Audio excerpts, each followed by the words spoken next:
जय हिंद दोस्तों, स्वागत है आप सभी का पाथफाइंडर पर। दोस्तों, वेस्ट की पुरानी आदतें खत्म नहीं हो रही हैं एंड इस बार दोस्तों वंस अगेन वेस्ट के द्वारा इंडिया को निशाने पे लिया गया है। इस बार वेस्टर्न एनजीओज हो गई, वेस्टर्न मीडिया हो गई, वो दोस्तों बांग्लादेश को फेवर कर रही हैं और वेस्ट की जानी मानी एनजीओ है जिसका नाम है ह्यूमन राइट्स वॉच, जिसको हम लोग HRW के नाम से जानते हैं।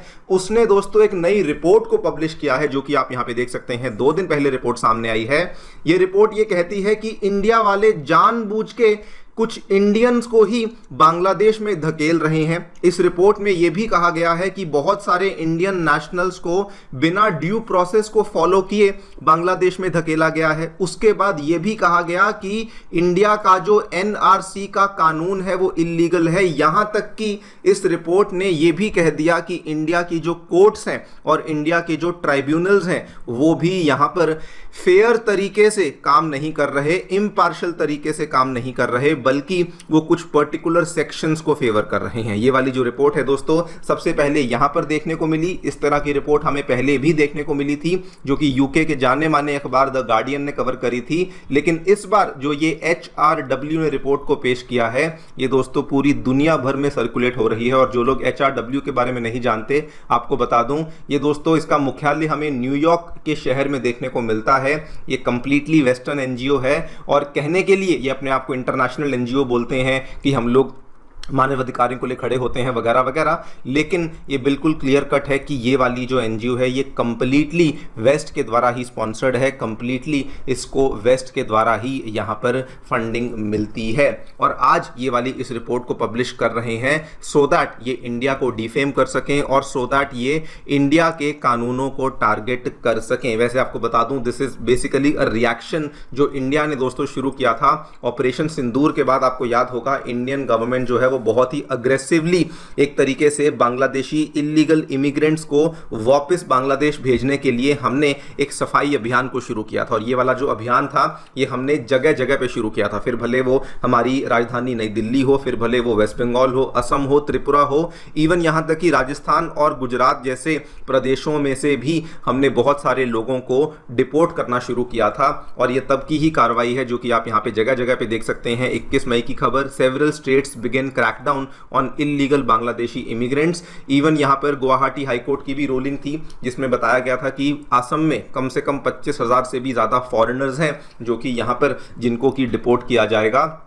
एंड दिल्ली में भी सेम प्रोसेस को ही फॉलो किया गया था। उसी चीज़ का रिएक्शन है कि आज दोस्तों जब बांग्लादेशी गवर्नमेंट खुद कुछ नहीं कर पाई, जब उनके पास कोई भी यहाँ पे डेटा नहीं था, तो वो लोग बेसिकली वेस्ट का सहारा ले रहे हैं and west as usual India को यहाँ पर अटैक करने में आ चुका है। इसी पूरी रिपोर्ट के बारे में हम लोग बातचीत करने वाले हैं कि क्या इस रिपोर्ट में देखने को मिला है। अगर आप चाहते हैं तो पूरी रिपोर्ट को खुद भी पढ़ सकते हैं, लेकिन वो काफ़ी ज़्यादा लेंदी है। उसको मैंने शॉर्ट में आपके लिए करके ब्रीफ जो उसकी हाइलाइट्स हैं उसके बारे में हम लोग चर्चा करेंगे।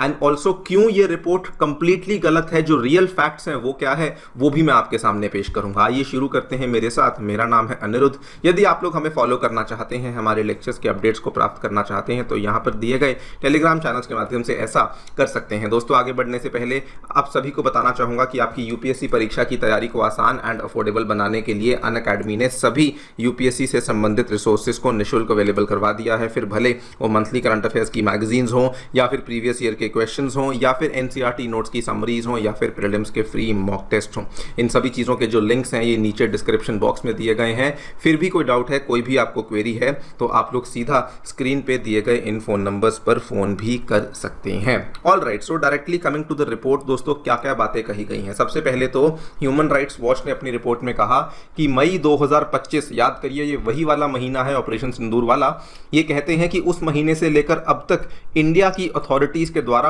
Hundreds of ethnic Bengali Muslims को बांग्लादेश में वापस भेज दिया गया है without following the legal process. और रिपोर्ट ये बोलती है कि इसमें कई सारे लोग तो इंडिया के ही सिटीजन्स हैं जिनको कि बांग्लादेश में यहां पर धकेल दिया गया है। रिपोर्ट ने बताया कि कम से कम 300 के आसपास जो डिपोटीज हैं इनको आसाम से भेजा गया है। वहीं पर जब वो असम की बात कर रहे थे तो उन्होंने एनआरसी को लेकर भी बात करी कि 2019 का जो एनआरसी का कानून था जिसके तहत यहां पर लोगों की सिटीजनशिप को निर्धारित किया जा रहा था, उस कानून के बाद कम से कम 2 मिलियन यानी कि 20 लाख से भी ऐसे लोग हैं जिनको की सिटीजनशिप राइट्स से ही यहां पर हटा दिया गया है। यहां पर उन्होंने इंडिया के कॉन्स्टिट्यूशनल गारंटीज और इंडिया की जो एक तरीके से इंटरनल डोमेस्टिक कानून है उसके ऊपर भी सवाल उठाने का प्रयास किया है। This is not the first time कि हमें इस तरह की दोस्तों रिपोर्ट देखने को मिली है। इवन ये तो अभी एक वेस्टर्न एनजीओ है, इसके पहले दोस्तों जाना माना अखबार वॉशिंगटन पोस्ट, हम सभी जानते हैं ये कैसी खबरें देता है। एंड दोस्तों वॉशिंगटन पोस्ट ने भी सिमिलर न्यूज पीछे से ये लेकर आए थे पिछले कुछ दिनों में, और उन्होंने भी सेम बात कही थी कि कम से कम 1880 के आसपास लोग हैं जो कि डिपोर्ट कर दिए गए हैं between May 7 and July 3। And ये तो यहां तक बोला गया है कि कुछ लोगों को तो गन पॉइंट पे बेसिकली बॉर्डर क्रॉस करने के लिए मजबूर किया गया, मतलब कि इमिग्रेंट को बोला गया कि अगर आपने बॉर्डर क्रॉस नहीं किया तो हम आपको गोली मार देंगे। इस तरह के दावे हैं जो कि इस तरह की रिपोर्ट्स में हमें देखने को यहां पर मिले हैं।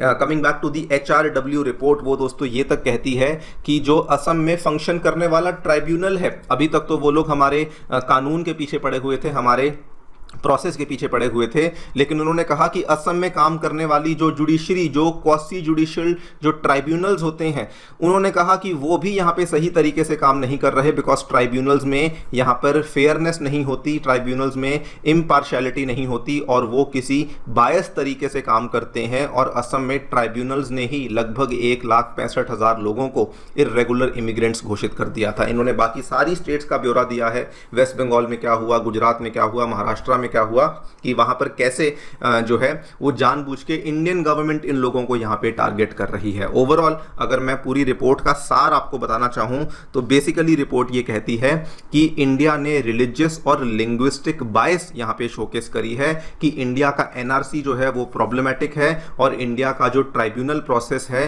वो यहां पे इम्पार्शियल नहीं है।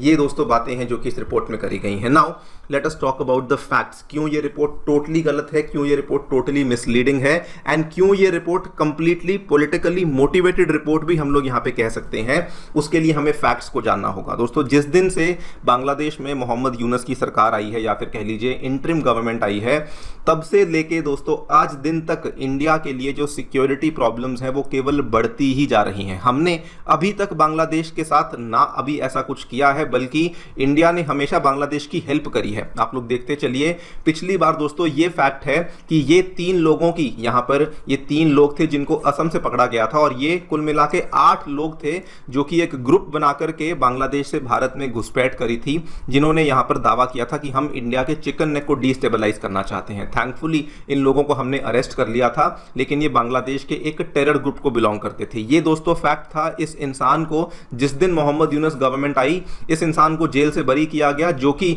आपको बता दूं अंसारुल्लाह बांग्ला टीम को बिलोंग करता है, और इसने खुलेआम बोला था कि हम लोग बंगाल को आज़ाद करवा देंगे, हम लोग चिकन नेक को कैप्चर कर लेंगे। ये दोस्तों फैक्ट है जिसको कि वेस्टर्न मीडिया कवर नहीं करेगी। उसके बाद ये फैक्ट है, दिसंबर में खबर देखिए, बांग्लादेशी आर्मी के रिटायर्ड बहुत ही सीनियर जो लेफ्टिनेंट जनरल लेवल के जो लोग होते हैं वो बोलते हैं कि हम लोग वेस्ट बंगाल को, असम को 4 दिन में कैप्चर कर लेंगे भारत से, कलकत्ता तो हमारा ही है। इस तरह की बातें उन्होंने यहां पे बोली, जबकि इंडिया हमेशा से ये कहता आ रहा था कि प्लीज बॉर्डर एग्रीमेंट्स को फॉलो करिए, जो पुराने बॉर्डर मैनेजमेंट के प्रोटोकॉल्स चलते आ रहे हैं उनको फॉलो करिए। लेकिन बांग्लादेश उन चीजों को भी फॉलो करने में इंटरेस्टेड नहीं था। इस चीज को लेकर कई सारी वीडियोस हैं जो कि आप पाथफाइंडर पे देख सकते हैं। यहां तक कि उस टाइम पर हमारे जो वहां पर एम्बेसडर हैं, हाई कमिश्नर हैं, उनको भी समन किया गया, लेकिन हमारा बड़ा क्लियर कट स्टैंड था कि हम चाहते हैं जो एग्जिस्टिंग बॉर्डर मैनेजमेंट के जो प्रोटोकॉल्स और अग्रीमेंट्स हैं उन्हीं को फॉलो किया जाए, लेकिन बांग्लादेश उनको फॉलो करने में इंटरेस्टेड नहीं था। तो आप लोग खुद ही समझदार हैं कि कौन यहां पर इलीगल इमिग्रेंट्स को किस तरफ भेज रहा था, वो बड़ा क्लियरली यहां पता लग जाता है। और एक और फैक्ट दोस्तों, जिस दिन बांग्लादेश में इंस्टेबिलिटी हुई थी, सुप्रीम कोर्ट ने क्या बोला था कि बांग्लादेश की जो इंस्टेबिलिटी है ये इंडिया की नेशनल सिक्योरिटी के लिए बहुत बड़ा मुद्दा है। ये स्टेटमेंट आप यहां पे देखिए कि अगर हमारे पड़ोसी देश में अस्थिरता आ चुकी है तो उससे इंडिया की जो अंदरूनी सुरक्षा है इसके ऊपर भी एक नेगेटिव इंपैक्ट आ सकता है। इसीलिए India cannot remain unconcern concerned, this is the exact statement जो कि हमारे सुप्रीम कोर्ट के एक जस्टिस के द्वारा दिया गया था। तो आप लोग ये फैक्ट्स हैं जो कि उस रिपोर्ट में कहीं मेंशन नहीं है, जो कि कहीं पर दिखाए नहीं गए हैं, और ये ऑब्वियसली बड़ा क्लियर कट है कि वेस्ट जो है वो जानबूझ के इंडिया को टारगेट कर रहा है, पुरानी आदतें उसकी गई नहीं है, बांग्लादेश को फेवर कर रहा है। But at the same time हमें इस चीज को लेकर बहुत सरप्राइज होने की आवश्यकता नहीं है, बिकॉज अगर आप देखें ऑपरेशन सिंदूर के दौरान दोस्तों, जब पाकिस्तान ऐसी हरकतें कर रहा था, आईएमएफ के द्वारा पाकिस्तान के लोन को मंजूरी दी गई, उसके ऑपरेशन के खत्म होने के कुछ ही दिनों के बाद ये वाली खबर 13 मई की देखिए, बांग्लादेश जो कि बहुत टाइम से आईएमएफ मनी के लिए यहां पे प्रयास कर रहा था, वो वाला पैसा भी उनका अप्रूव हो चुका था। इस पूरी चीज को लेकर मैंने वीडियो बनाई थी, बल्कि इस वीडियो में यह भी जिक्र किया था कि कैसे बांग्लादेश के कुछ रेडिकल्स ने चेतावनी दी है कि वो कोलकाता को अटैक कर देंगे, और कहा था कि हमें किसी प्रकार के फाइटर जेट की आवश्यकता नहीं है। तो इस तरह की हरकतें जब बांग्लादेश से हो रही थी तब भी वेस्ट उसको सपोर्ट कर रहा था, फाइनेंशियली भी सपोर्ट कर रहा था, और अब तो आइडियोलॉजिकली भी दोस्तों वेस्ट जो है वो बांग्लादेश को ही यहां पे सपोर्ट कर रहा है। बाय द वे आपको बता दूं, आईएमएफ ने जो पैसा यहां पर कमिट किया था वो पैसा ऑलरेडी बांग्लादेश को मिलना शुरू भी हो चुका है। सो यस, ये चीजें हो रही हैं, but at the same time India को इन चीज़ों को लेके सरप्राइज नहीं होना चाहिए, बल्कि हमें तैयारी रखनी चाहिए कि कैसे हम इन चीज़ों से अपने आप को बचा सकें और कैसे हम हमारी नेशनल सिक्योरिटी को और ज़्यादा मजबूत कर सकें। देखते हैं दोस्तों क्या होता है। आपकी जो भी राय है हमें डेफिनेटली बताएं कमेंट सेक्शन में। Thank you so much for listening, stay tuned.